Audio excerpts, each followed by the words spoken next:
નમસ્કાર દર્શક મિત્રો, હું છું રૂપલ વણેચિયા. સંપૂર્ણ ન્યૂઝમાં આપનું સ્વાગત છે. કાંકરેજ તાલુકામાં લાંબા વિરામ બાદ મંગળવારે વહેલી સવારથી મુશળધાર વરસાદ પડતા થરા નગરપાલિકા વિસ્તારમાં થરા બસ સ્ટેન્ડમાં પાણી ભરાયા હતા. એસટી બસમાં બેસવા મુસાફરોને નીચાણસમાં પાણીમાં પ્રવેશવું પડ્યું હતું. તેમજ થરા હાઈવે પુલની બંને બાજુ સર્વિસ રોડ પર વરસાદી પાણી ભરાઈ જતા બાઇક ચાલકો અને ચાલતા લોકોને મુશ્કેલીઓનો સામનો વેઠવો પડ્યો હતો. હાઈવેના સર્વિસ રસ્તાની બંને બાજુની ગટરો સાફ કરવા સ્થાનિક દુકાનદારો તેમજ પ્રજાજનો દ્વારા લેખિત મૌખિક રજૂઆતો કરવામાં આવી હતી. તેમ છતાં તંત્રના પેટનું પાણી હાલતું નથી. હાઈવે ઓથોરિટી તેમજ નગરપાલિકા ગટરોની સફાઈ ન કરાવતા રોડ પર પાણી ભરાઈ ગયા છે.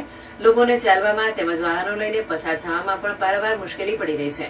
કેટલીક જગ્યાએ ગટરો તૂટેલી હોવાથી માણસ કે ઢોર અંદર પડે તેવી તૂટેલી ગટરો છે. ગટરોની અંદર ગંદકી ભરાઈ જતા ગમે ત્યારે રોગચાળો ફાટી નીકળવાની સંભાવના લોકોમાં પ્રસરી રહી છે.